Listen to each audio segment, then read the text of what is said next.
শুভ সকাল বন্ধুরা, সকাল সকাল চলে এসেছি মর্নিং ওয়াক থেকে এসে চায়ের আড্ডায়। তো আসুন আমি কি কি নিয়েছি আপনাদের একবার ভাবলাম শেয়ার করি। এখানে নিয়েছি 2 কাপ দুধ চা, এখানে নিয়েছি টপ বিস্কুট, দুধমারি বিস্কুট, আর নিয়েছি মশলা ঝুড়ি।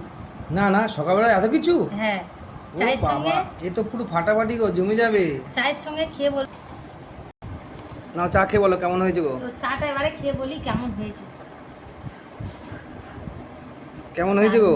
দারুণ ফাটাফাটি হয়েছে চাটা। কেমন লাগছে ঝুড়ি ভাজাটা?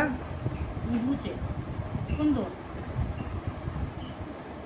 দারুণ খেতে ছুরি ভাজার চা। বিস্কুটটাও সুন্দর, টপ বিস্কুট। তো বন্ধুরা, চাটা আর ঝুড়ি ভাজা তো দারুণ বললাম। তো আজকের ভিডিওটা কেমন লাগলো অবশ্যই কমেন্টে জানাবেন। ভালো লাগলে লাইক, কমেন্ট, শেয়ার, সাবস্ক্রাইব করে আমার পাশে থাকবেন। সবাই সকালে টাটা।